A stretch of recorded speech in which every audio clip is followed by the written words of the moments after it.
somehow right. That's all time. That's all time. Derek Jeter is top 3 shortstop. Good morning, good afternoon, good evening. This is Tanks Tuddies, presented by Tubbs and Franke. We are recording at 6:14 p.m. on Tuesday, September 30th.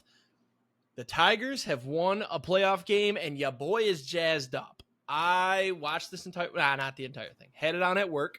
Had to kind of hop in and out throughout the game. Terry Skubal might have just pitched the greatest performance I've ever seen by a Tiger ever.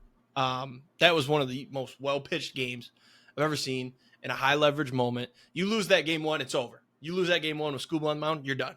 Guardians are moving on. That's it. Now there's some hope. And I texted the group chat this morning. Sorry, I have my phone over here watching the Red Sox game, so if I look like that, I'm paying attention, but I'm also paying attention. You know what I mean? So Same. If you lose that game, the Guardians win that series without a doubt. Casey Mize has been good, but now you got some momentum. You saved your runs. Didn't need them. He only gave up one. Actually, yeah, he only gave up one earned. Text the group chat this morning. I said, I've convinced myself that the Tigers can do this. And they did it game one. I mean, we are 4-2 at Progressive Field. Is it still Progressive Field?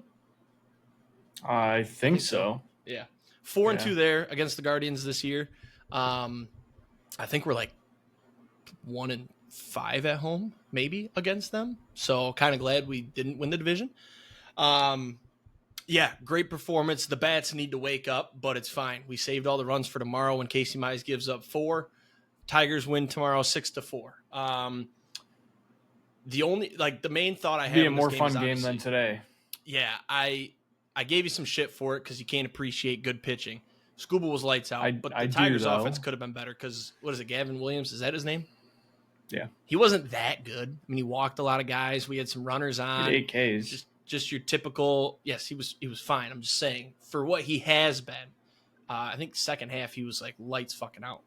I hope the Yankees don't win this. Let's see. Let's see. Let me lock in here. You have the Nerfy? No, the Yerfy. Oh, okay, nice. Lock in. Yeah, boring game. I mean, it's Skubal was fantastic though. 7 2/3, 3 hits, 3 walks, 1 earned, and what was it? 14 Ks? 14. Yeah. Unbelievable. So fucking good. And then the Tigers tried to scare us. The 8th inning there was a little bit of trouble. 2 outs, runner on second. Took care of that. Will Vest. Then in the 9th inning, Tigers had some traffic. Couldn't drum anything out. I think it was second and third, 1 out. Of course, we didn't score. Dingler played like shit today. I'm out on the Dylan Dingler Hall of Fame case is on pause for now. Finally. But yeah, he was terrible. He was so late on the fastball, but that's okay. New pitcher tomorrow. And then in the bottom of the 9th, obviously Jose Ramirez, of course, that motherfucker just finds a way. Great play by Javi. Torque has to make that play. Let's get by him. Ramirez gets the third, nobody out. I was like, here it comes. Just at least hold it to a tie. Let's go to extra, see if we can do anything. Big strikeout from Will Vest, and then the chopper up the middle got Ramirez in the rundown. That was a great fucking play by Will Vest. And then you had a runner on first. I want to say he didn't get the second. But then you had the fly out. Why does Javier Baez have to make every pop-up / fly out look hard? I mean, he ran a long way.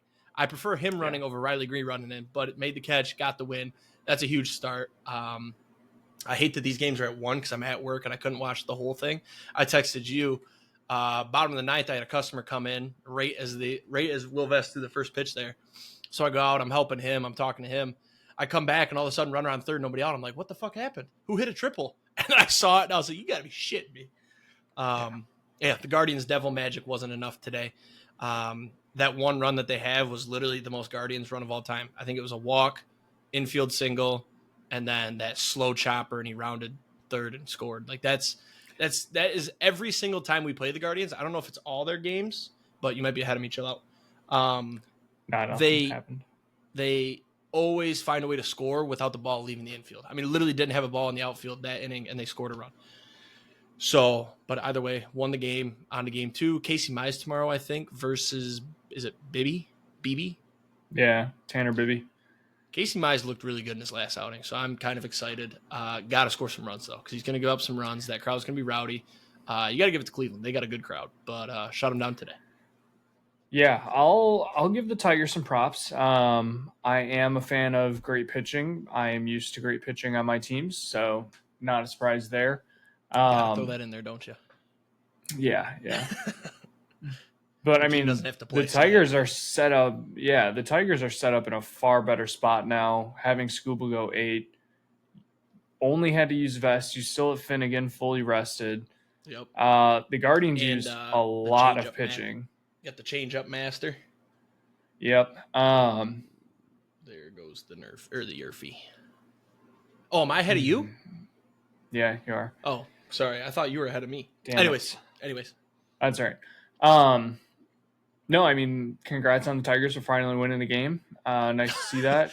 Can't believe that they celebrated making the playoffs when they didn't do anything to get themselves there. Hear me out on this. They actually did everything to get themselves there. They won the game when they had to. I hit a pretty sweet parlay on Saturday, actually. I had Tigers money line, Guardians money line, and then I had Astros money line? No, Angels.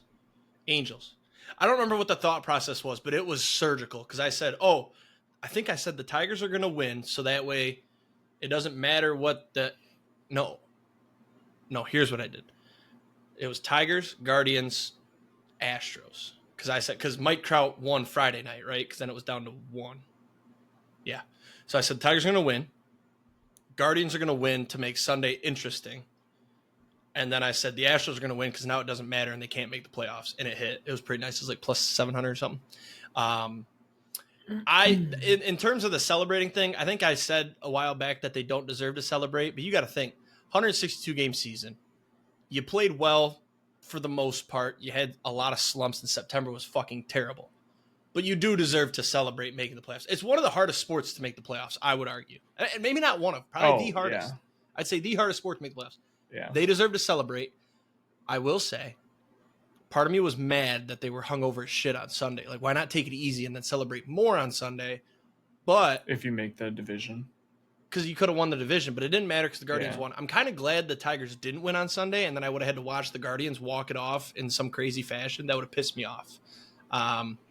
And so far, so good. I mean, 4-2 at Progressive, like I said. So it's in the Tigers' hands. Yeah, don't lose tomorrow. You lose tomorrow, you might lose everything. You might have to pitch Scuba on 1-day rest because I don't know. What are you going to put out Flaherty game 3 and just get shelled? No thanks.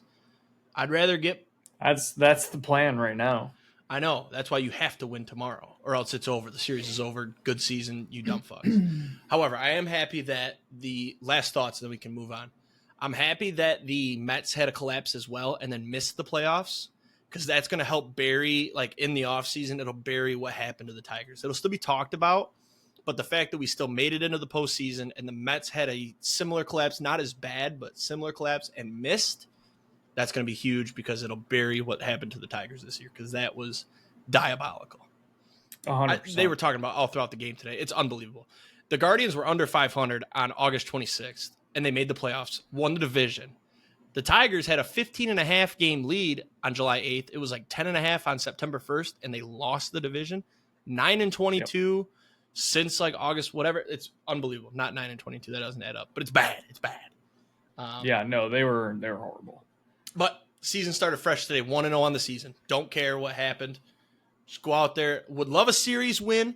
I think we could beat the Mariners. I do believe we could beat the Mariners. I think our pitching stacks up well. Cal Raleigh is overrated.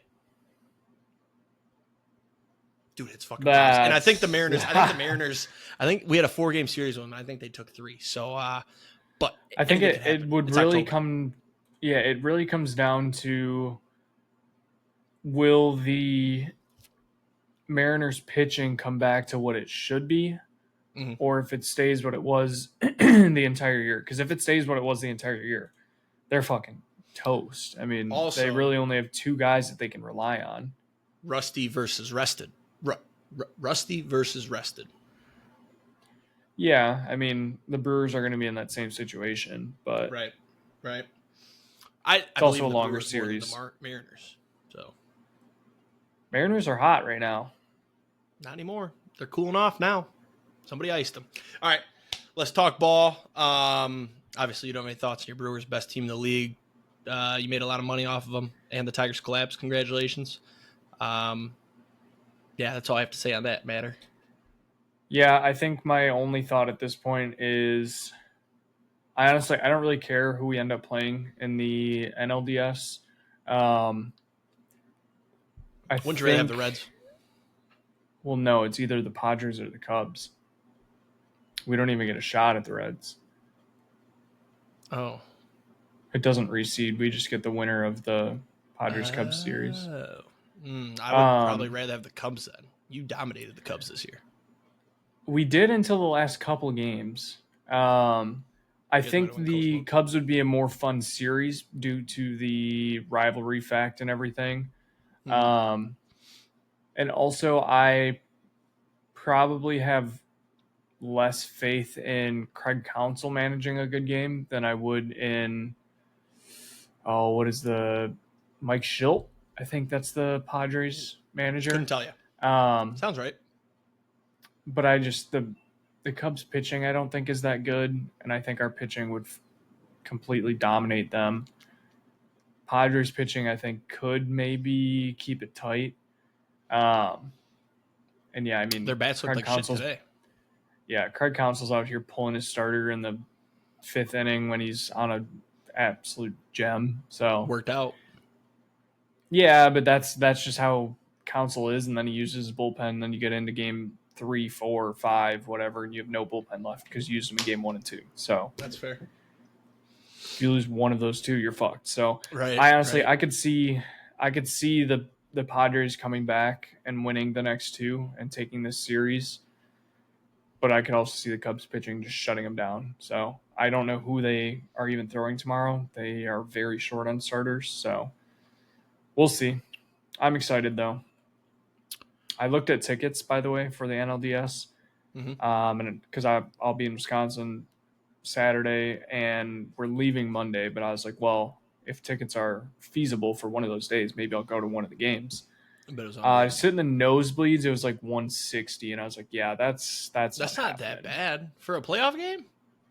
Yeah, but like I don't like sitting in the nosebleeds at Miller Park. Sorry, AmFam Field. Whoa. Like it's okay, but it's so far away. Mm-hmm. And like for a playoff game, I'd rather sit in like the bleachers or something. And the bleachers was like $250, which isn't terrible, but I just didn't feel like that was quite worth it. So it's like one of the most expensive ones right now. If the Tigers make the ALCS, I will be doing everything in my power to go to one of those games because I went and saw the DS last year. Yeah, I already said if the Brewers make the World Series, I'm doing everything to go to at least one game. At that point, I don't really care how much. I'll sit in the nosebleeds for a World Series game. I don't really care. Even nosebleeds it's going to be 10x what the fucking DS was. I think you might be able to get a World Series nosebleeds ticket for like $250. No.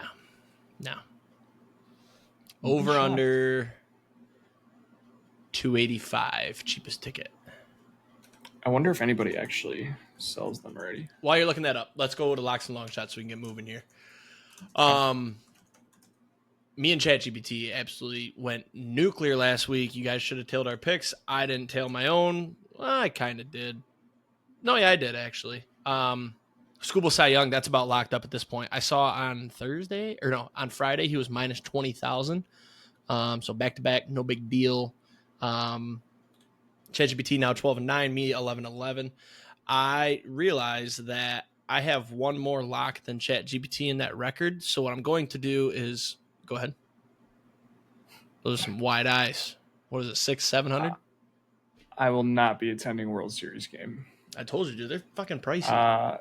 Section 421, row 10, which is the nosebleeds behind home plate. Uh-huh. Cheapest ticket is $17.92.44. Yeah, I was gonna say $250, bro. What do you think? It's 1967. I figured small market. That's actually kind of wild because, they could go down if it's. It is a resale ticket on Ticketmaster, so if it's like Brewers Mariners, you might be looking at like $700. Even Brewers Blue Jays might be a little bit cheaper. Dude, Brewers Tigers is still It's still possible. I don't know that I'd have to leave that group chat for that series, I think. I don't think I could handle it because I know whose side Javi would take. Yeah, he would take yours. You think so? No, he would because he's from Michigan, and then he jinxed the shit out of my team. They'd go up like 3-1 in the third, and he'd be like, it's over. There's also like a mini rivalry there with the Brewers and the Dodgers. He would not want the Brewers to win. Yeah.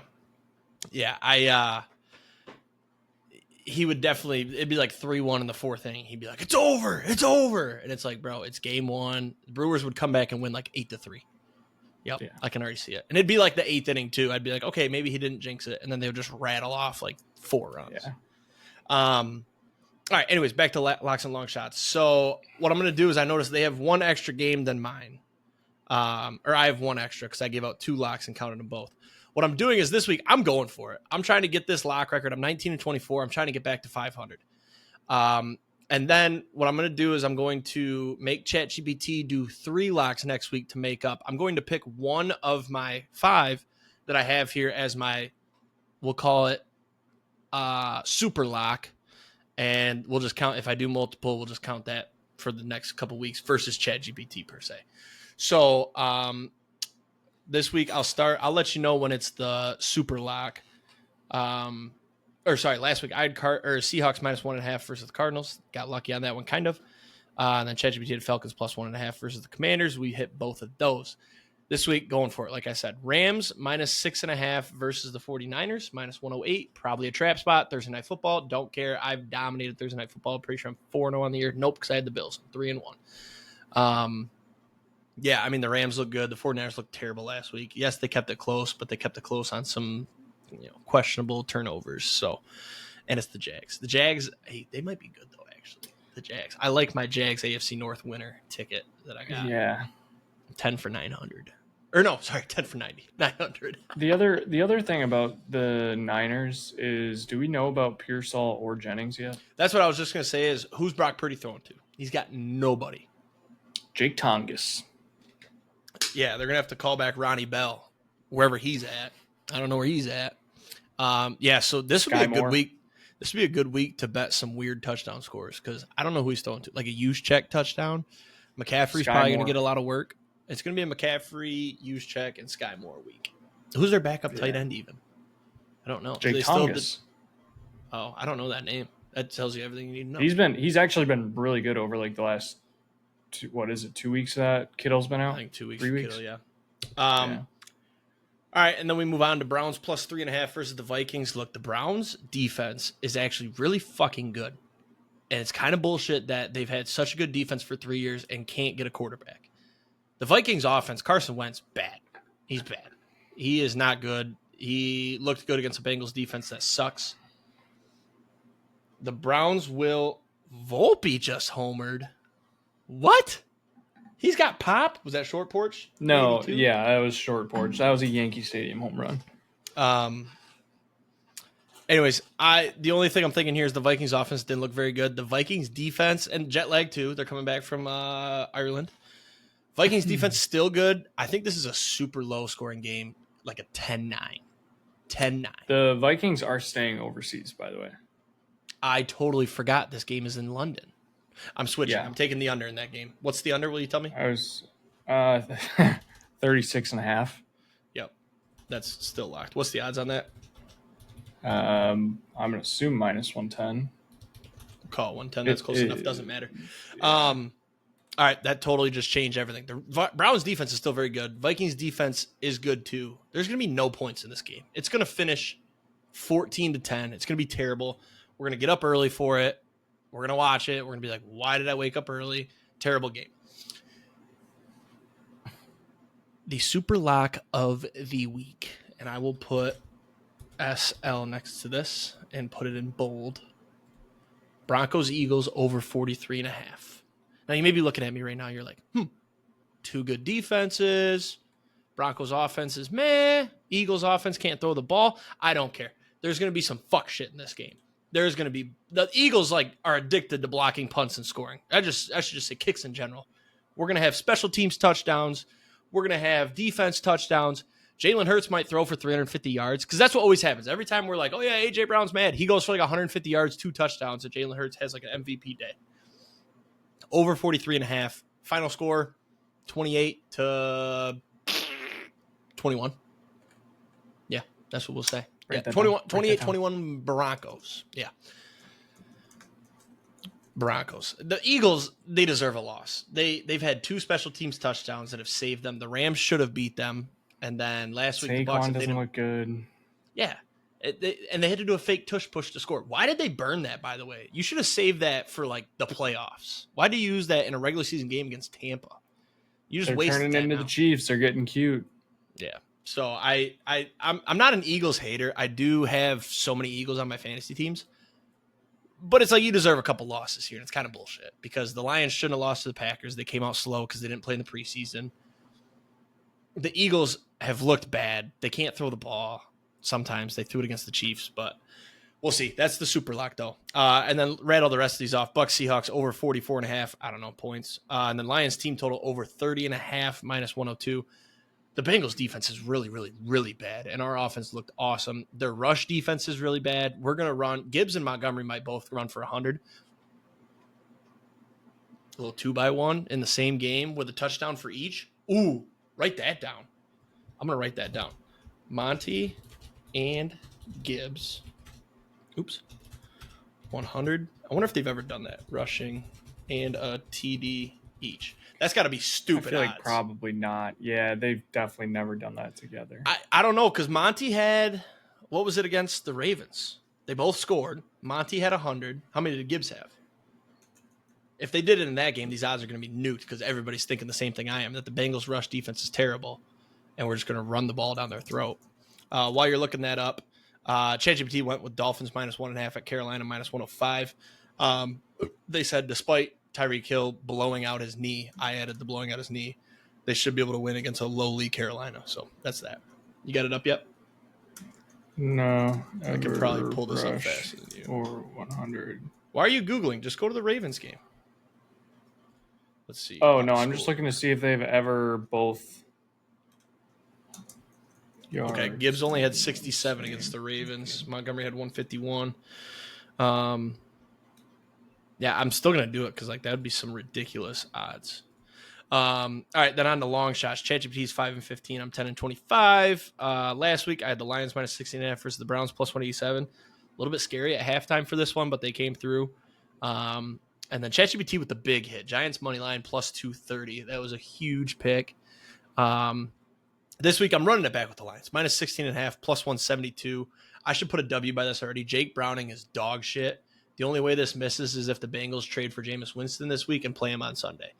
The Lions' defense is going to absolutely obliterate. I'm going to bet so many sack props. Hutchinson's going to have 2. Anzalone's going to have 1. Who else is getting 1? Somebody weird. Brian Branch is going to get 1 on a blitz. Yeah, I'm betting all the sack props. And then ChatGPT went with Adam Thielen to score versus the Dolphins. I took that. They said it should be about plus 600. I don't know that it would be plus 600. Wait a second. Adam Thielen plays for the Vikings, so they're playing the Browns. And it said the Dolphins. So they think Adam Thielen's still on the Panthers. So we'll change this. They're still taking Adam Thielen. I don't care, but I don't know how I didn't catch that. So Adam Thielen to score versus the Browns. I'll add the odds whenever I see it. I think they post them on Wednesdays usually. And then that's it for me. So David Montgomery and Jahmyr Gibbs have never rushed for 100 yards in the same game, by the way. I'm going to predict it for the first time. I was checking StatMuse. So Gotcha. All right. My locks, 39-36. We had a so-so week last week. Honestly, should have been way better. It should have been, looking back at it, it should have been a 4-0 week. So we had Saints Bills over 47.5. That did cash. I believe that one finished at 51 points, something like that. It was pretty close. And then we had the Colts Rams over 50.5. This one finished at, I think it was 27-20, I believe. Yeah, Come on. 27-20. Yeah, so tough loss there. It would have hit if A.D. Mitchell didn't fumble through the end zone for a touchback. So that hurts. Then we had the Seahawks -1.5 on Thursday. That did hit. And then we had Sam Darnold. This was my mega lock last week, pretty much. Sam Darnold over 29.5 pass attempts versus the Cardinals. He finished with 26, I believe. Yes, 26. I know there was 2 of them that were considered run plays that probably could have been considered pass plays. So that would have been 28. And then I know there was a couple drives where they just ran the entire time. It would have hit if they went second to and overtime. third down. But the NFL That new too. rules, like a 25-yard game-winning drive, is ridiculous. Yeah. So that one was a little disappointing. But this week, so anyways, 2-2 last week. This week, I'm taking an emotional hedge on Michigan -16.5 versus Wisconsin. That is in Michigan. Wisconsin is like dog shit. Knowing Wisconsin, they'll probably have a huge bounce back and either keep this to like a 7-point game or win outright on the road. So I'm going to take the emotional hedge, though, and we're probably going to get our ass kicked, and that's fine. My second lock of the week, I'm going to take the Cowboys-Jets over 47.5. Cowboys just put up huge numbers. It's not really a short week for them. Jets will have a short week, so I think the defense will be a little bit worn down. Cowboys' offense is still very good. Jets' offense actually looked decent last night. Granted, it was against the Dolphins defense, which is probably the worst in the league, but Cowboys is not much better. So I think we can get a shootout here. I think this could be a fun game. And then my other lock that I don't have on here, this is my super mega ultimate lifetime winner lock, is the Packers money line versus the bye this week. So I can't get worse. I thought you actually had something good for me. Nope. Next week I'll have a super mega ultimate lifetime bottle rocket moonshot Oppenheimer. Oppenheimer nuke bomb. Lock of the life. Yeah, that's what I'll have. I'll have that next week though. I just need some time to cook, you know. Mm-hmm. Long shots 21-70, pretty gross. We had JSN touchdown. Apparently Thursday Night Football, you get JSN in prime time against a bad defense. The only person you should target is JSN. And the Seahawks said, you know what? Let's go to everyone but JSN right. until the fourth quarter. So that was so goddamn frustrating. Whatever. It's a loss. Second one was Falcons money line. This was just a good read on the fact that Jaden Daniels probably wasn't playing, so we got the plus money there. Easy win. Actually, not an easy win, but we did. Got a little sweaty at the end, but then they ran away. Yeah. Score was definitely closer than the game was, but yeah. And then the last one was the Bucks money line versus the Eagles. Eagles got some fucking devil magic working. I don't know what's going on, but so L there. This week, taking the Giants money line versus the Saints. I believe in Paige's picks, I'm actually taking the opposite. I don't remember. Hey, gotta hit one. Yeah, I don't know if I don't like anything on the board this week, to be straight up with everybody. The Saints haven't been that bad. Like, they haven't won a game, but they haven't looked that bad. Their defense, they're not losing as bad as people think they will. They look terrible against the Seahawks, but outside of that game. And like, the Giants are coming off a win, so like, this could be a huge trap, but they did just lose Malik Neighbors. Mm-hmm. I don't really know who's going to catch passes for the Giants. Wan'Dale Robinson. But like, both of these, this is the grossest game of the week. So I'm just going to take the underdog and hope that we get something crazy here. And then the second one, I kind of already talked about. I'm going to take the Padres series win, 2-1 against the Cubs. This is the exact series score. It's plus 270. Like I said, the Cubs starting pitching is pretty weak. Padres starting pitching is pretty good. I think the Padres bats have to come to life here soon. Might get a nice output of runs tomorrow, and then we just need a Game 3 win. So that's what I'm rocking with this week.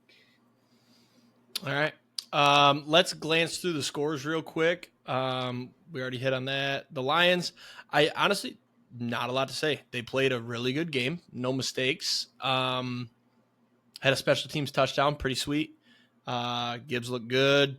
Montgomery didn't touch the fucking ball. And when he did, it went for 1 yard. And I just traded for him in fantasy last week, so that was annoying. Thank you.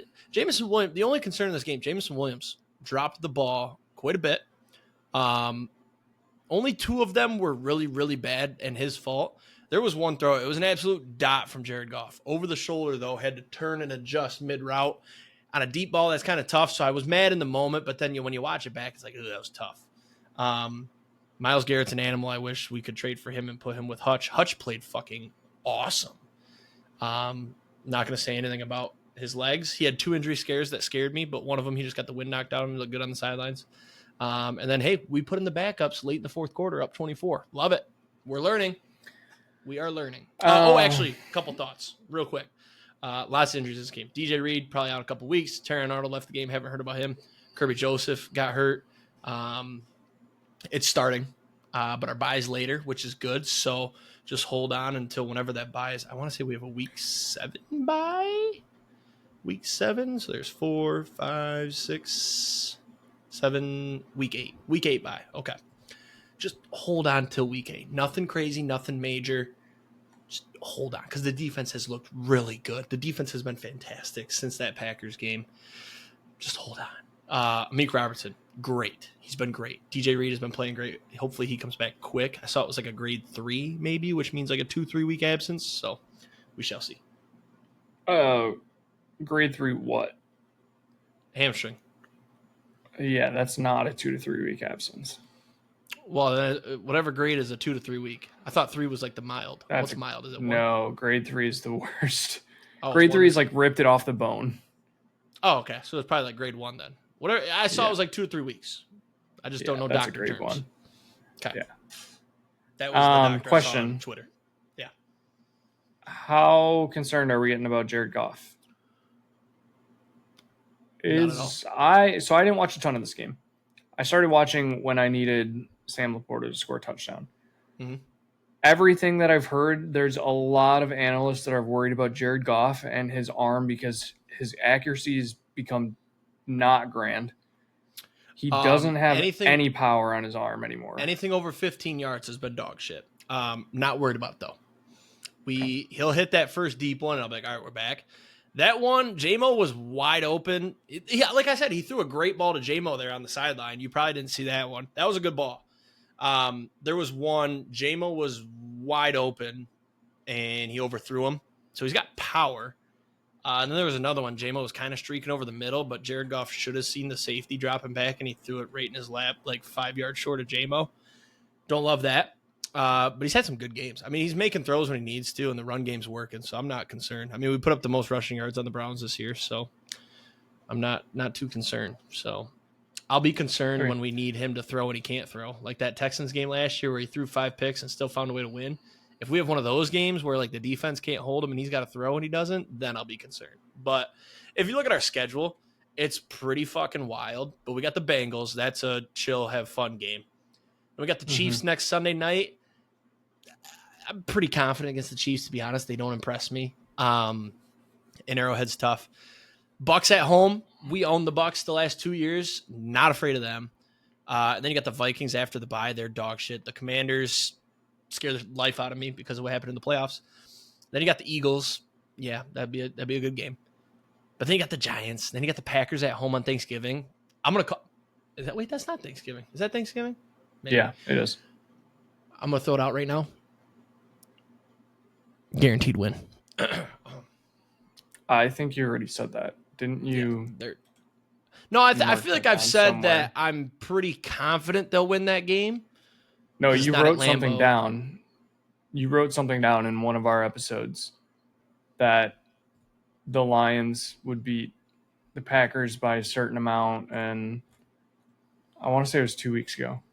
No, I said they play. This was earlier, long term. They'll play the Packers in the playoffs. They'll beat them by at least 6.5 points, and it'll be the NFC Championship. Oh yeah, that's what I said. Yeah, I thought you said something. Yeah. I think that was right after. That might have been right after the week 1 game. Yeah, I think so. It might have been. Not sure. Anyways, yeah. So that's my Lions thoughts. Do you want to breeze through the board and get all the way down to your team, or do you want to hit your team now? Quick question on the Browns: is Joe Flacco done? He should be. You got 2 young quarterbacks that you don't really know what they can do. You put Dylan Gabriel in and you had him hand the ball off down 24. Why not let him rip it? Yeah. Yeah. I don't know what the fuck. I do have a hot there. take Flacco about the Browns. looked terrible. Flacco looked horrible. Did you see that pick? Or you didn't see it because you weren't watching. He tried to throw the ball out of bounds and then Kirby Joseph picked it off because he left it in. Oh, yeah, I did see that one. That was a terrible throw. Flacco should be done and they should let Dylan Gabriel rip it. I do have a hot take about the Browns. This has no research to it whatsoever, so take it with a grain of salt. I think Isaiah Bond might be the leading receiver for the Browns by the end of the year. No, Jerry Jeudy's having too good of a year, but he'll be number 2. He looks good. Jerry Jeudy's been dog shit. Jerry Jeudy was fantastic against us, and he was good the week before. Yeah. Pull it up. All right, let's look. So last week against Lions, he went 3 for 48. Week before against Packers, 1 for 17. The week before, 4 for 51 against the Ravens. And then week 1 against Cincy, 5 for 66. Here's what you're not seeing. So first of all, leading receiver on the team. You're not seeing that he had 9 targets. I mean, Flacco just couldn't fucking hit him. He was open quite a bit. And he had Arnold on him at first, and then they put Amik Robertson on him. And hot take, Amik Robertson is better than Arnold. And he was beating Robertson. So here's all I'm saying about Isaiah Bond. Flacco just can't get into the ball. Bond was wide open over the middle because nobody gave a shit about him. Isaiah Bond, very good in college, was warming up the first 3 weeks because he was kind of in the Quinshon Judkins thing where he wasn't with the team for so long. Mm-hmm. Week 1, 1 target, 1 reception, 5 yards. Week 2, 3 targets, 1 reception, 6 yards. Week 3, 4 targets, 2 receptions, 16 yards. Week 4, 6 targets, 3 receptions, 58 yards. So each week he's just getting more and more. Take out the one long ball that he made, first of all, pretty Yeah, but now Cedric Tillman's out. That's fair. I don't know if he's out. Like I said, no research, but it's a dart throw. Yeah. All right, let's breeze through everything. Vikings Steelers, Dublin, terrible game. Don't give a fuck. Carson Wentz sucks. He did go 350 and 2 tuds, but he had 2 deep balls that were ridiculous. Jordan Addison somehow got wide open over the top. I don't think he ran while he was suspended because he got caught and he had a 15-yard lead. And guess who had him to score a touchdown? Me. And guess who was pissed? Also me. Yeah. Aaron Rodgers might be good again. Aaron Rodgers might be good again. I was pissed because the Vikings defense last year, Aaron Rodgers threw 4 picks, so I bet him to throw a pick, of course, and he didn't. Oh, that ball looked like it was gone. Falcons Commanders, we hit on. Falcons won. Game looks closer than it was. Saints and Bills handled business, but the Saints did not play bad. Panthers. What the fuck is the Panthers? You win 30-0 the week before, and then you get blown out 42-13. I don't know what to do with these people in Paige's picks. I don't know how to pick them. I think every single Panthers game I've gotten wrong because I picked them to win the first 2, and then I picked the Falcons when they blew them out 30-0, and then I just took the fucking Panthers last week. So I'm like, oh, 30-0, they're back. What the hell? Bryce Young just he looked like he did not give a shit last week. I saw a couple plays. I did not watch this, but when you're playing, he looked horrible. You know when you're playing college football and you throw that first pick and you kind of loosen up, then you throw a second, and after that second one, it's just fuck it mode. That's what it feels like watching him. He's just oh, I played good last week. I can do whatever I want now. He's throwing jump balls at the line, and it's just what are you doing, dude? Lock in. Yeah, we might see Andy Dalton here soon. I mean, they brought him in at the end last week. Bryce Young played really good at the end of last year, and I don't know what happened. Drake May did see very good, by the way. Drake May, fun to watch. He didn't have to do shit this week. Yes. Chargers Giants, big dub for the Giants. Big L losing neighbors for the year. Marion Hampton, really good, and Jackson Dart, fun to watch. Cam Scatterbolt, still can't stand you. But I respect you. I respect you wanting CTE. I would like to see Jalen Hyatt get a ton of catches for the Giants. He's not going to. Dude, I don't understand how he wasn't good. He was so good in college. Same with freaking. Well, just because the fucking Giants don't know how to use a receiver. That's fair. Unless it's fucking a early first round pick. What the hell is the name of the guy that threw him the ball? Hendon Hooker. I couldn't believe that he was so shit. Yeah. Even obviously I didn't expect him to be Lamar Jackson. But when he came in preseason, he was ass. You know how ass you got to be to get cut and not make it as a backup? And you were like... It's also because of his age. But you played 11 years in college and you couldn't be good for a year or two? Question about the Chargers. Who's the best receiver on that team? It's kind of wild because Ladd McConkey had the year of his life last year. Quentin Johnston looks great. And then fucking Keenan Allen out of nowhere. Dude was going to retire, and then he's like, I'll go back there for a year. And he's good. What the fuck? Ladd McConkey's like number 3 on the team. Quentin Johnston might be the best receiver on the team because he learned how to catch. And this is what everybody was expecting from him when he got drafted. He's got to stay healthy, though. It's 2 games in a row he's left with an injury, but he's come back. Yeah. So got to stay healthy. But I love it for him because I've always had a soft spot for him because of how much he killed my team. But then we won the championship, so it was okay. I mean, I think he had like 400 yards receiving in that Michigan game that year. He had those 2 long touchdowns. But anyways, Eagles-Bucks, we kind of hit on it earlier. Don't know how they shouldn't have won this game. Fake tush push, used it too early, and they didn't throw a pass in the second half. They still won. You think the A.J. Brown breakup's coming? Yeah. I feel like he had his one good game this year. Yep. Outside of that, they're just not using him at all. And the fact that we're going into week 5 and he's already had basically 2 tantrums is a pretty rough look, considering that he had a tantrum last year as well. Well, but he's getting petty with the Twitter posts. Did you see his tweet? If you're not wanted, if you're not wanted, like silently step away or something like that. But then there was another extension of that. I forgot what it was, but it was something about I don't know. I'm not even going to try to guess because I don't want to sound like an idiot. I don't know the Bible though. But here's my thing. This happens every single year where, A.J. Brown and Jalen Hurts, trouble in paradise, blah, blah, blah. And then he goes out and balls out the next week. I think he has a big week this week, and all is good. His tweet was, if you're not welcome, not listened to, quietly withdraw. Don't make a scene, shrug your shoulders, and be on your way. I think, I guess that does sound bad. But there was an extension to that. What's the next, what do you call it, a verse? Line? Bar? I don't know. It doesn't even say, I guess it is a verse. But he didn't tweet it, but there's something at the end of that. Anyways, I would love if he got traded because I have Devontae Smith in one league and then A.J. Brown in the other. It'd be good if they had more of a solid number 1, like the only guy they can throw to. Fucking Goddard, 2 touchdowns, bullshit. Throw it to one of them. I got both of them. They both didn't do dick. I think A.J. Brown is too good to not have – Jalen Hurts actually, sometimes can throw the ball, but he's not very good at throwing the ball. They win because their defense is great and Jalen Hurts is really good with his legs and Saquon's usually good. Their defensive special teams have won them 2 games. They should be 2-2, and the offense should be getting questioned, to be honest. But they're not. Sorry, I'm reading this Bible verse, and there's nothing here that would make me think any different. Maybe it was than the breakup is coming. I hope A.J. Brown gets traded. I don't see it, though. I think they paid him all this money. I don't think that he's happy winning Super Bowls, though. There was a clip of him years ago that said, would you rather win a Super Bowl or would you rather put up X amount of stats? And it was 1,500 yards, 10 touchdowns, whatever. He took the stats.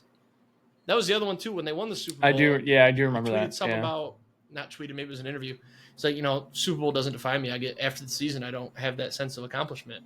That dude wants stats. He would rather, he's got his ring. Yeah. He's got 2 of them, right? He's a diva. I think he'd rather have stats. Does he have 2? Put him in fucking 1. Maybe 1. No, they send him back to Tennessee. Be pretty sweet. I think Cam Ward could get him the ball. They lose a lot of games, but he would put up stats. Yeah. Speaking of Tennessee, Texans 26, Titans 0. Were you done? Sorry, did I just skip you? No. Yeah, I was gonna say. So the Bucs ran out of time in that game, right? They. Imagine if Emeka Egbuka just didn't stop running on that touchdown. Saw that, but it's okay. Would those, what was it, probably 8 seconds? You think that would have been enough? Yeah. I think they got the ball with 6 seconds or something. I don't know, but it's funny to say that's the thing. On his next touchdown, he needs to sprint to the end zone it's just run straight down the tunnel. Yes, and out the stadium. Yeah. Yeah, he's so good. So good. He's awesome. I'm really regretting taking Matthew Golden over him in our fantasy football draft. He's become my wide receiver 2 now over Jamar Chase. Jamar Chase. Jamar Chase has been bumped to my flex. I'm really hopeful that Mike Evans and Chris Godwin come back and he kind of fizzles out. I don't see it happening. Godwin was back last week. Great. Yeah, I don't see it happening. And then Matthew Golden still not great fantasy wise. The only reason he got 10 points last week, and 4 of them were fraudulent because he stole the ball on a touchdown play to who was that, Wicks? Yeah, he ran a shit I will route say and went and stole that ball. As far as Ibuka, you might not have realized how much Chris Godwin was back, but Chris Godwin did get 10 targets last week. Yeah, they just he only caught 3 for 26 yards. I had Baker's over. But him and Ibuka both had 10 targets. Ibuka only went 4 for 101. Bucky had 100 yards too. See, imagine this. Well, now Bucky might be hurt too. Bucky 100 plus receiving, Ibuka 100 plus receiving, both to score a touchdown. Can you imagine? I'm doing it. Yeah, but that's receiving. You want rushing. Well, that's what I'm saying. I'm going to do that with the Lions, but that would have been wicked because Bucky 100 plus receiving had to have been ludicrous. Oh yeah, 100%. Ibuka 100 plus was probably what, plus 150 each to score a touchdown. That was oh my gosh. I think Ibuka was pretty high because I think his line was only like 50-ish. Oh my god. See, yeah. I'm going to start doing that. I'm going to start ripping it. Just $1 bets on the most outrageous combos, like Jared Goff 100 plus rushing. Yeah, Titans Texans 26-0 Texans. Titans done with them. You will not see me pick the Titans again. I think I had them in this game. I don't remember. I think I did. You did. Yeah. Done with the Titans. I'm done. You will not hear me say the Titans again. That's it for that game. Rams Colts we hit on. AD Mitchell cost him the game. Matthew Stafford, beautiful. Love seeing him succeed. Puka. Puka is... I think he's the most underrated receiver in the NFL. People don't talk about him. He's wide receiver 1 right now. And he's got 500 yards in the first 4 games for two of his first 3 seasons for the first time ever. People don't talk about him as like possibly the best receiver in the league. And I believe that he is right now. Name somebody better. You can't. He's number 1. Talent-wise, you could say Jamar. Talent-wise is different. Sorry. I'm thinking more so well-rounded. Statistics right now. And obviously, if Joe Burrow was playing, Jamar would be right there with him. But Jefferson, because of Carson Wentz, hasn't looked good. Amon-Ra's looked great. He had a good week last week. Yeah, I get what you're saying, though. He's so fucking good. Yeah. And it kind of pisses me off that the Rams got him so late. But it's also like, well, yeah, he's very good, but also Matthew Stafford makes his wide receiver 1s look incredible. I mean, Cooper Kupp, Kelvin Johnson. He's also had some great wide receiver 1s, but. You know what pisses me off the most is in fantasy football, I do the whole thing where I draft and then I'll take like a deep stab right at the last pick or something, or like I'll add somebody through waivers right after the draft. It's like a super deep stab. I know in one of our leagues I added Puka and then I dropped him because I didn't have room. And then in another league, I got him off of waivers after the first week or whatever. And I ended up trading him like 2 or 3 weeks later. I don't remember what I got for it, but I traded him. I mean, granted, that's in your league. So like I couldn't have really used him at this point, but he's so good. Yeah.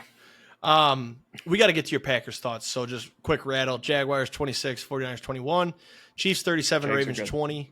Jags are good. Ravens bad or injured? I think neither. I think they're just worn down. They had a fucking gauntlet to start the year. Very injured. Yeah, but they had a gauntlet. They're missing 6 defensive starters. Lamar got hurt. I think he quit. Derrick Henry didn't play because they were down.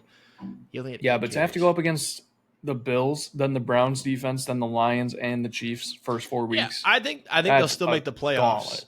I think they'll still make the playoffs. Their defense is just so banged up. I mean, Kyle Hamilton,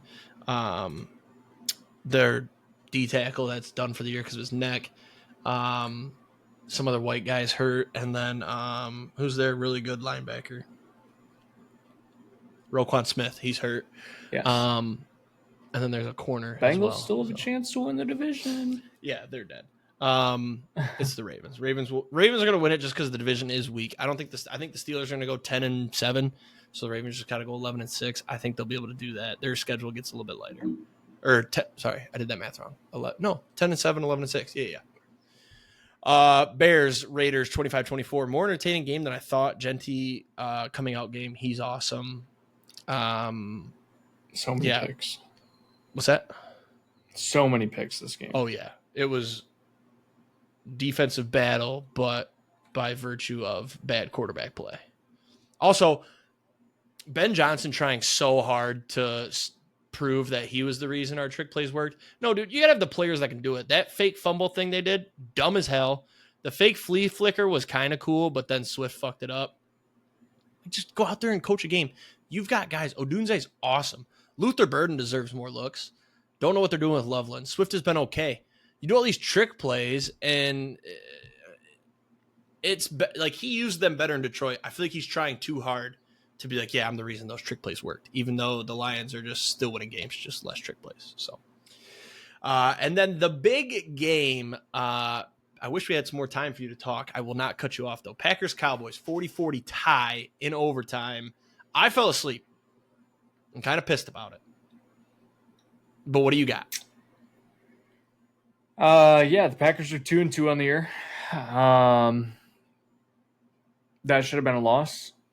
I don't think I'll count that as a tie. I'd rather count that as a loss than a tie. So in my books, the Packers are 2-2. I'm just going to go straight to the notes. I wrote down a ton of notes post-game, laying in bed, because I was so pissed off. I'm going to start with this. Micah Parsons was held all night long, allegedly. I watched some tape, and from what I saw, he was held a lot, but also I know that is how a lot of teams treat Micah Parsons because there's not really a way to beat him without holding him, and just no refs ever call it. Yes. I'm going to interject just every so often. I will not stop, or I will not completely stop you, but this goes back to there's holding on every play, and when you slow it down, you can find it. The refs have a lot to watch, but I did, once you said that, and I was like, no, they didn't, blah, blah. They held him like quite a bit. Every play, obviously an exaggeration, but there's holding on every play. It just doesn't get called every play because sometimes they don't catch it. Anyways, back to you. Okay. But sorry, final thought. He did get held a lot. Yes, he did. Also, I mean, he does get double teamed almost every play too, so that makes it tough. And I think the Cowboys O-line is fairly decent, so not a great game for Parsons. However, he was the highest graded pass rusher by PFF this week. So, which is fucking ridiculous. What the fuck are we talking about? If you watch that game with two of your eyes, you would not say, oh yeah, best pass rusher that played in that game. No fucking way. That was unbelievable when I saw that, and it pissed me off beyond belief. Back to you. Sorry.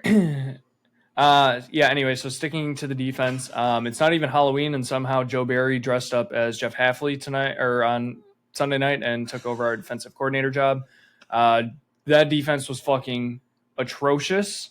Mm-hmm. I don't understand what has happened because the first week the defense looked like we were going to be the best defense possibly in NFL history. Mm-hmm. And we've regressed to giving up 40 points to a Cowboys team without CeeDee Lamb. One of the best offenses in the league, though, statistically. Dak is amazing. George Pickens has been great. Yes, but it should not matter. Especially missing their best receiver. I agree. The offense / Jordan Love was phenomenal. This is what Jordan Love should be doing every week. I think Matt LaFleur's seat is getting warm. He is coaching scared, and he might honestly be holding back Jordan Love at this point. I think that I got to skip around here in my notes. We got to stop with the fucking RPOs. Jordan Love is a gunslinger. He's not made for RPOs. I understand doing it every so often, but we ran so many fucking RPOs in a game that was so high scoring against one of the worst defenses, missing their best fucking secondary players And we're not just fucking attacking them after burning them the first the first drive. Yeah, Matt LaFleur's coaching so fucking scared. It does not make sense. I wish we would just fucking stomp on some team, fucking curb stomp somebody, cover a goddamn spread. Matt LaFleur was the all fucking gas, no brakes guy. And now it's like, hey, we're gonna drive 5 miles an hour below the speed limit. And then we'll make sure that we stop on the white line at the stoplights. We'll be safe here, and it's so fucking annoying. Let's see what's next here. Oh, our special teams. I don't know how every single year our special teams can be so goddamn bad. And I thought after week 1, we fixed it. After Sunday night, I hope fucking Rich Bisaccia is left at a Motel 6 in fucking bumfuck sub wherever outside the fuck of Dallas with no way to get home. That dude does not deserve a job. The only reason he has a job is because he's friends with Matt LaFleur, who, mind you, is coaching scared, coaching for not to lose his job, I guess. But we can't tackle on kickoffs, which is disgusting considering the new kickoff rules. Right. We can't block on field goals. We've given up 2 blocked field goals, which, mind you, the blocked extra point that got returned for 2 points ended up costing us the game. Mm-hmm. Punting, that's fine. Our punter's fine. We gave Daniel Whalen the best punter in the league in extension, so he's fine.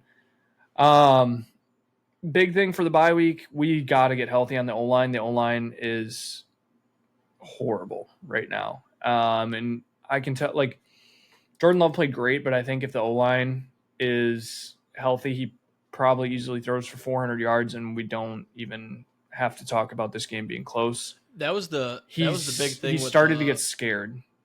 That was the big thing with the Lions game, was how good your O-line played. Like, we had no pressure. Yeah. Jordan Love could just cook. Well, and also, like, I heard a lot of people saying that the reason we were so RPO heavy was because of the O-line, because Love wasn't having time to throw it. So they're like, hey, we're just going to run a bunch of RPOs, get it out quick, and then we don't have to worry about Love getting hit, which I get it.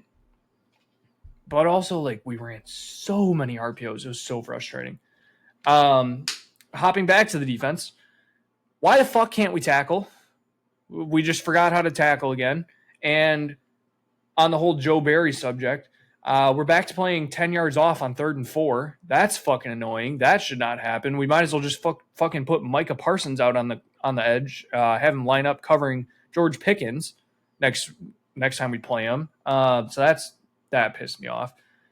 We're giving up on plays early. That fucking Keyshawn Nixon played down the sideline where he gave up on the ball in the 4th quarter. I don't remember how much time was left, but Dak literally just threw it up. If Keyshawn Nixon just plays any semblance of competent defense, that ball's not caught, we end up winning the game there. Oh, where are we at here? Oh, a couple more things. As much as I love Emmanuel Wilson, can we please stop with Emmanuel Wilson? Stop fucking giving it to him and running it up the gut with Emmanuel Wilson on 3rd and mid. You have fucking Josh Jacobs. Stop using this smaller, elusive back to run up the gut on 3rd and 5, 3rd and 6. You're trying to get a first fucking down. Emmanuel Wilson, great pass catcher. Great in the pass catching game. We don't need to be running him up the gut. Run him around the outside. Do something. Last 2 things. First off, refs. That was a pass interference on Dontavian Wicks. That was fucking horseshit down the sideline. But also the fact that they wanted to call every single little fucking penalty on us, but there were so many missed things on the Cowboys. The fucking false start or whatever that bullshit was on the center where he moved the ball. Crazy. That was absolutely insane. I've never been so livid at a fucking call. Well, because they said that he put it over the goal line, which is a penalty. He didn't, though. Yeah, that's the thing. I saw the sideline look like he didn't. So also, like, if you're in shotgun, what the fuck does moving the ball 6 inches forward do for you? Right. Like, your whole offensive line is moving. The players aren't moving. How is that a penalty? penalties, by the way. Packers 7 for 53, Cowboys 11 for 95. So not sure what we need there. Well, they missed a couple crucial DPIs and a lot of holding. The false start on the goal line didn't matter. Packers and the false scored. start. Didn't matter. They scored. It was still a horseshit call, though. I don't think you can blame refs when the Cowboys had 42 more yards penalties. That's why it was my last note. I wasn't blaming them, just pointing out that they weren't great. I'll drop it. Here's a little glimmer of hope for you, and then I have to go pee. I have to pee so bad. I don't know why. So I'm going to pee, and then we'll do Paige's picks. But and you can rattle off anything else you want about the Cowboys and Packers. I'll go pee real quick, and you can get it out. Glimmer of hope. Off the bye, you got the Bengals, Cardinals, Steelers, Panthers. Pretty freaking easy off the bye schedule.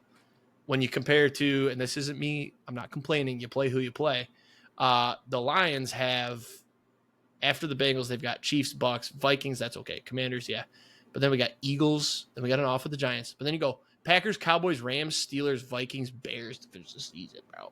Pretty tough schedule. It's looking easier by the day, though. It's looking easier by the day because the Bengals wasn't supposed to be an easy game.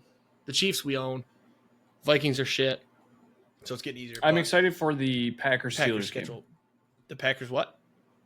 Packers-Steelers. Yeah, that'll be interesting. I'm glad that's Sunday Night Football. It's the first time we get to play Rodgers. All right. As long as he's healthy. Are you good on your Packers? You can talk about them after I pee. I just want to verify with you. Do you want me to do Monday night at all, or do you want me to wait? Why don't you talk Monday night? I got nothing to say except for a nice fucking parlay. That was sweet. Those games were shit and boring. But go ahead. I'm going to go pee. Okay. Monday Night Football, we had the Jets-Dolphins first off. Dolphins finally get a win, 27-21. I don't want to disagree and say it was boring. I did not watch a ton of it. I was actually out. But, I mean, the Jets looked fairly decent. Justin Fields comes back from a concussion, looks good. A lot of fumbles. They lost 3 fumbles, which cost them the game pretty much. Garrett Wilson was good. Braylon Allen might be done for a little bit of time here. On the Dolphins side of the ball, Devon Achane, not much more you can say about him. He's awesome. I wish they would have used him more in the receiving game, but they didn't. Tua's Tua at this point. The big news was Tyreek Hill. He's done for the year. If you didn't see it, I don't want to say that I would suggest going to watch the video. Tyreek Hill dislocated his knee. His leg was sideways. It did not look good. He was carted off. The weird thing, which I do kind of want to get Jake's perspective on this, was he gets carted off and he's smiling and clapping and saying, I think he was saying like, thank God or something like that. So I think this was Tyreek Hill's like, hey, hell yeah, I'm out of Miami here. Let's see what Jake has to say here. He's done with the Dolphins. Yeah, okay.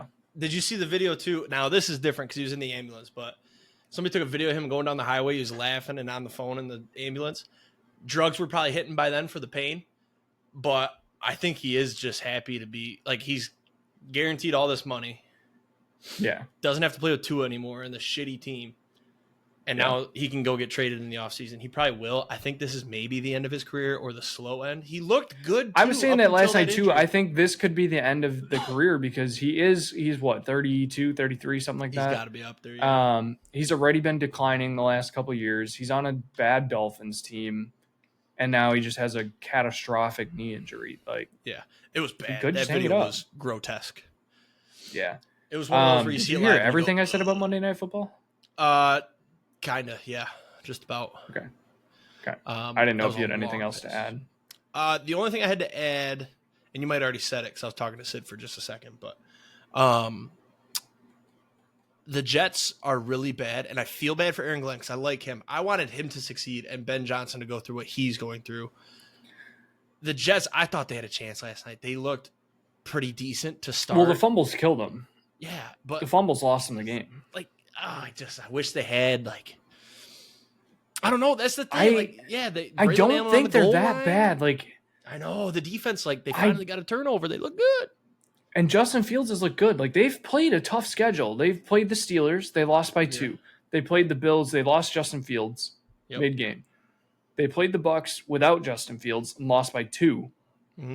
And then they lose to the Dolphins last night because they have 3 fumbles.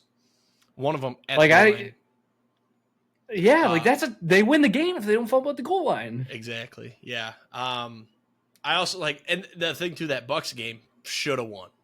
Big block field goal to go down. That should have been a win. Aaron Glenn dancing on the sidelines. I feel bad for him. I really like him. They should be 2-2, if not 3-1. Which game? The Steelers game? The Steelers game. Yeah, they could have won that game. The Bills probably would have lost even if they had Justin Fields, to be honest. I don't know, though, because the Bills' defense is bad. They lost. Yeah, hopefully Justin Fields stays healthy. I think they could sneaky go on a run. He's looked good. They'll be a top 10 pick, I think, but I think they'll have some fun games. And as a Jets fan, this has to be better than watching Aaron Rodgers last year. He was terrible. It has to be more fun than watching that, to be honest. Till the end of the year, yeah. I just need Garrett Wilson to get more looks. Great catch by Garrett Wilson at the end of the game, by the way. I didn't even talk about our parlay, by the way. But we make our 3 and our 6 leg parlays every primetime game, Thursday night, Sunday night, Monday night. If we have double headers on any of them, we just pick 2 legs each, one for a 3 leg, one for a 6 leg. Doesn't matter what game. We cashed our 6 leg last night, which obviously then cashed our 3 leg. What was it? Plus 3,500 on the 6 leg or something like that. Yeah. No, it was more because I had. Oh wait, I actually have it up. I'm fucking dumb. Last night was plus 3,251 on the 6 leg, and the 3 leg was plus 641. We had J.K. Dobbins 60 plus rushing yards, Jake Browning under 219.5 passing yards, Garrett Wilson 6+ receptions, Tua under 233.5, Bengals Broncos under 44.5, and then Nick Benito 1+ sack. Yes, sir. Yes, sir. He ended up with 1.5 sacks. I won't shit talk the sacks for now. I've been on fire with them. They're gonna stay, I think. Thank God Garrett Wilson. I will point out I do have the best overall record. Yeah. Also, I could have very easily went 0-2 if Nick Benito didn't get a sack. He got it early, so it kind of counts. But Garrett Wilson. I was very nervous about J.K. Dobbins. Yeah. So Garrett Wilson cashed it on the last touchdown catch. Well, he didn't cash it. He cashed that leg on that last touchdown catch. Thank God, because he was sitting at 5 forever. He only had 2 in the first half. And then J.K. Dobbins, I actually hedged because Jake Browning, he was going under all day, no problem. And the Broncos had the ball and J.K. Dobbins wasn't on the field. I was like, okay, they're blowing him out now. They might let R.J. Harvey get some looks. I'm like, I'm going to hedge 67.5. I'll just take the under. I think I put 2 units on the under. Next drive, he got 40 fucking rushing yards. He ended at 101. I was like, God damn it. But it's okay. Yeah. Win's a win. But I was mad. I hate hedging and not needing to. But I would prefer. I won more because the parlay won than my hedge would have. So it's all good. Yeah, I mean, that's a good transition to the Broncos game. I don't really have any notes to say on it other than the Bengals look fucking lost right now. Bengals are bad. I don't understand what's going on with the Broncos running back room. I just traded for J.K. Dobbins, so I'd really like for him to stay the lead back, but the split got closer and closer this week, and I don't like it. Yeah, they're both really good. J.K. Dobbins, very good. Kind of cool. Obviously, former Ohio State guy. I'm supposed to hate him. I don't hate Ohio State guys when we get to the NFL unless they're Taylor Decker and get stupid false starts penalties for my team. But J.K. Dobbins, you got to root for the guy. What has he had? 2 ACL injuries in 5 years, and he looks good. And an Achilles injury in there too. Yeah.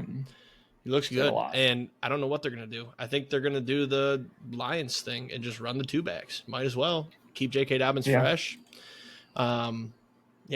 Let's do Paige's picks because I need to go. I'm starving. Yeah. Sid made a beautiful dinner I cannot wait to have. We're having shrimp fajita tacos. That sounds gas. Let's just fly through Paige's picks because we've gone long. No parlays?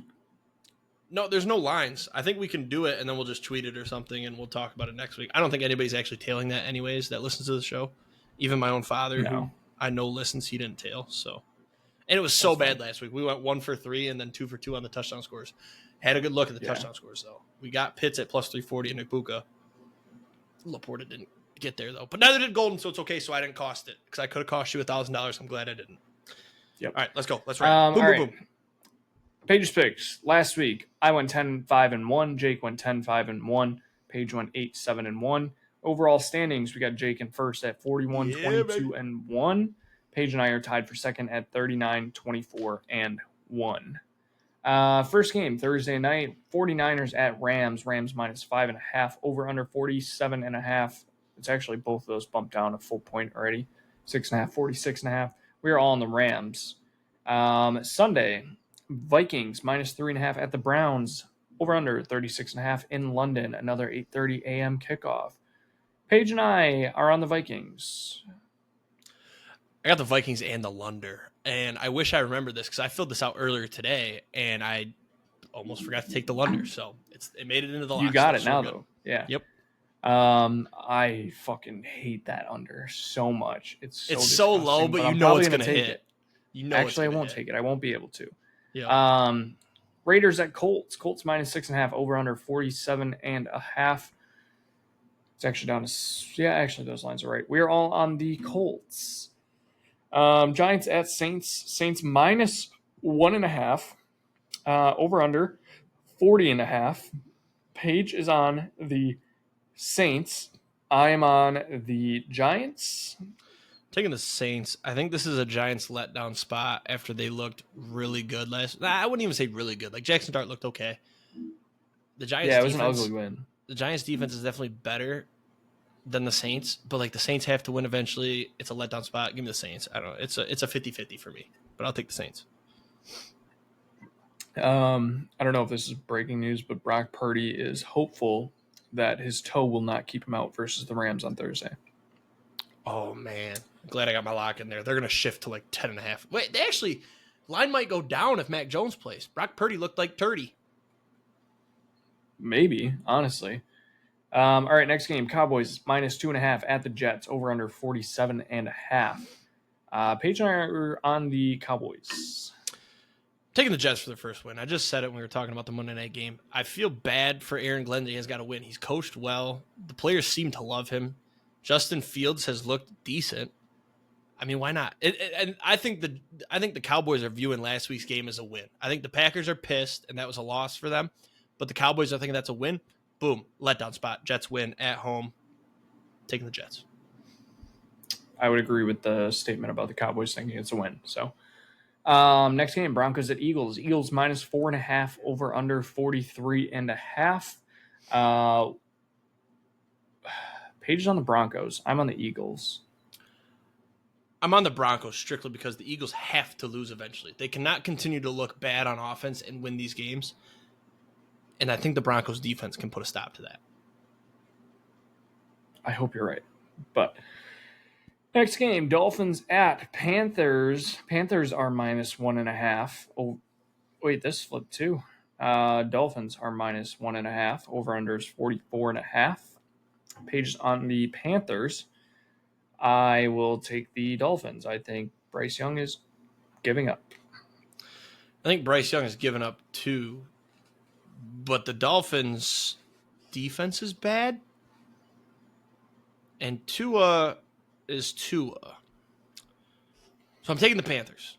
I hate it. This game is fucking gross. I will not have this on my TV at all. If it comes on Red Zone, I'm turning off the TV and turning it back on.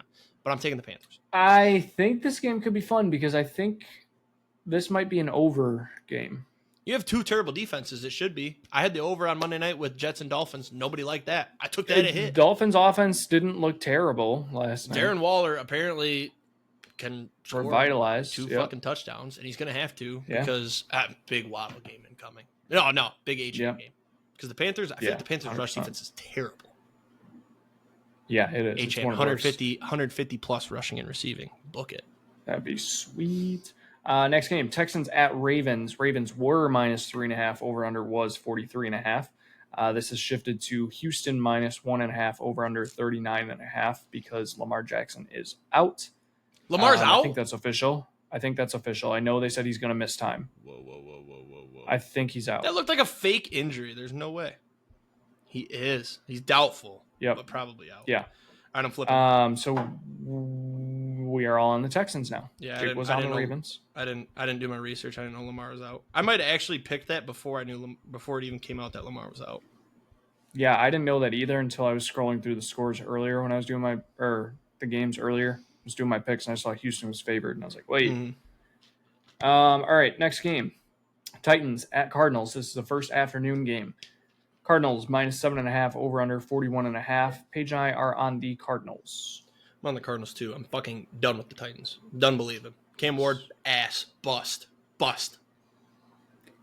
I don't know if it's so much he's a bust as his O-line sucks. I haven't watched them. I think I watched their second game or something. He still hasn't been great, but they didn't play the Bears. No. All right, next game. Bucks at Seahawks. Seahawks minus 3.5. Over unders 44.5. Paige and I are on the Seahawks. I want the Bucks.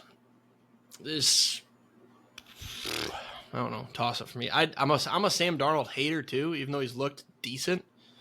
Oh, excuse me. The Seahawks defense is good too, but the Bucks defense. I think I found my favorite line of the week. Taking the Bucks. Seahawks plus 3.5. Nope, over 44.5. This feels like a shootout. That was in my. Yeah, that's one of my locks. Yeah, that might be my favorite line of the week. Next game: Lions at Bengals. Lions at Bengals. Lions minus 10.5. Over under 49.5. We are all on the Lions. Yep, that's easy. Trap game.